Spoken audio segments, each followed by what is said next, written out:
The reason that Doge, the Department of Government Efficiency, is doing such a wonderful thing is because there's only two ways that we could possibly fix the country that we're in. One way is by reformation, and the other way is by revolution. There is no possible other option here. And what Doge is doing is it is causing a reformation. It is going through and it is getting rid of tyrannical acts of overspending. It is where the civilians of the country are being used as slaves in order to create a currency production that is then just blatantly spent through miscellaneous factors. In a lot of cases, it is complete fraud. Like $600 million for gourmet sushi in a year. That's a disgusting thing. But with Doge, this is peacefully creating a reformation. This is going through and it is getting rid of the evil, tyrannical, unconstitutional stuff that is prevalent in this country right now as they're making their way going through the IRS, as they're trying to redo the IRS and turn it into the ERS, as they're trying to reduce taxes, as they're trying to do all these wonderful things, including and not limited to getting rid of things like the ATF potentially. All of these things are wonderful because we have been stuck under a thumb of tyranny for far too long, and we have yet to do anything about it because we've been trying to do it through the means of reformation rather than revolution, which is the way that I would always prefer that it happen. See, reformation literally means to take something back to its original form, whereas a revolution always requires a war, and it always starts off as a war of ideas, and it will always escalate to an actual physical battle in order to decide which way it's going to go. This is why the Second Amendment is so important in this country. See, the Second Amendment only exists for one single reason, which is in case of tyranny and or treason for the citizens, the armed populace, to be able to actually physically stop the tyranny from happening. That is the only reason it exists. It does not exist for you to protect yourself in your house. It does not exist for you to go hunting. However, those are applications that are beautiful and wonderful. The intended purpose of the Second Amendment is to make sure that the civilians have the exact same weaponry as the military in order to be able to fight a tyrannical government, be it one that is external coming in, or be it the actual government that we are under the thumb of, that we need to get out from under the thumb of by any means necessary. This is why the Second Amendment reads that a well-regulated militia being necessary to the security of a free state, the right of the people to keep and bear arms shall not be infringed. What this is saying is very clear. It's not saying we're giving the people the right to keep and bear arms. What this is saying is that the right of the people to keep and bear arms that already exists to them, that is a natural born right for them to defend themselves with the best possible weaponry they're capable of getting their hands on and affording, those ones, we are not allowed to make any laws regarding it. We will not infringe on it. We cannot make any regulations. We can do nothing that would inhibit them from freely practicing that right in any way that they should choose to do so. This is why every happy thing or pew-pew related law is actually an infringement. It is actually a violation of the Second Amendment and therefore is illegal. The Supreme Court case of Marbury versus Madison in 1803, it concluded that if a law is repugnant to the Constitution, it is null and void, meaning that if any law says something that is in opposition to what the Constitution freely declares, then that law in and of itself is illegal, it is null, it is void, it is not actually legal to enforce it. So for example, in Colorado, we have a lot of illegal laws that are attempting to be passed, which they try to do this every year, which is trying to push control on pew-pews. This is all illegal acts of treason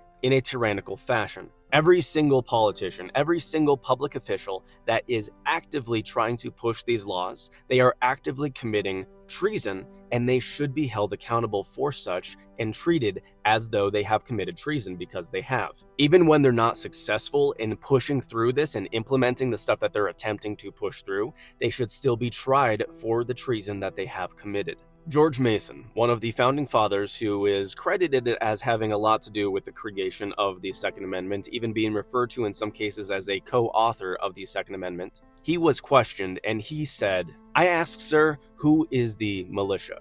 Why, it is the whole people excluding a few public officials. So that well-regulated militia, that term regulated within that context in that era was regarding someone being a well-trained militia. And then he goes on to explain that the militia is in fact every man, woman, and child in this country except a few public officials, except the politicians that are representing us. Why?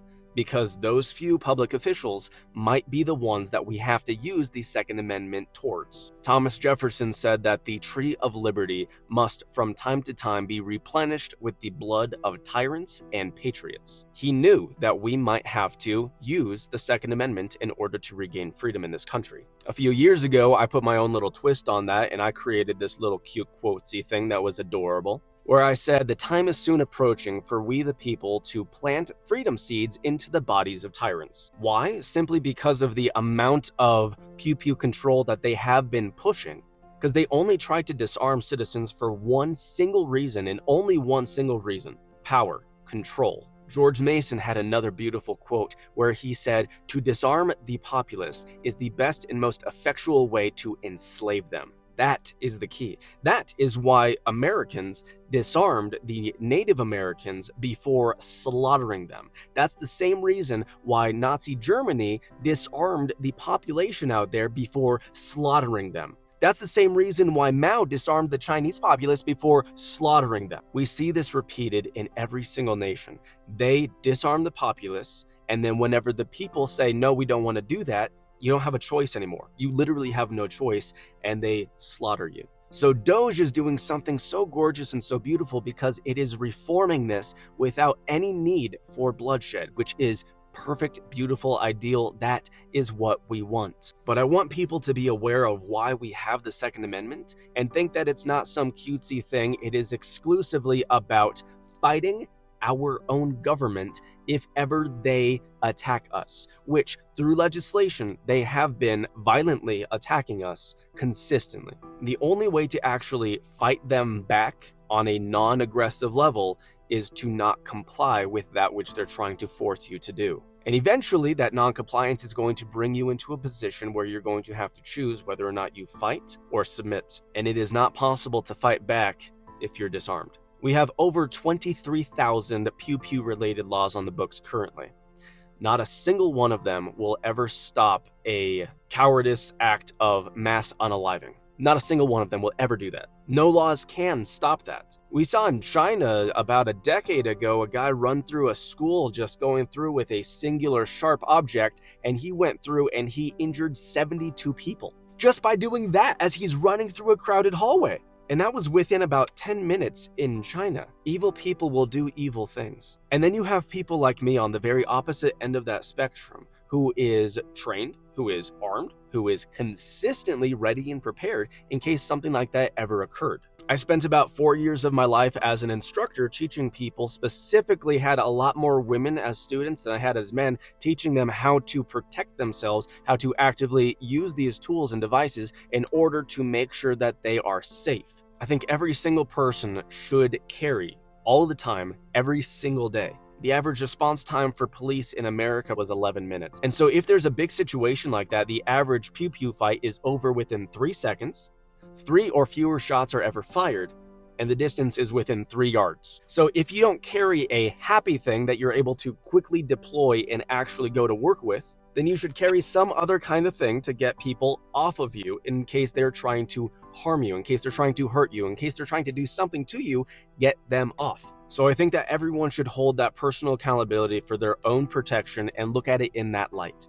Jesus said, "If you have not a sword, sell your cloak to buy one." Throughout the Old Testament, we see that God is consistently saying that self-defense is good, it is beautiful, it is a righteous thing to do. And Deuteronomy is the #1 document that was quoted by our founding fathers in all of the original writings for the state constitutions, for the Declaration of Independence, for the Constitution, the Bill of Rights, everything.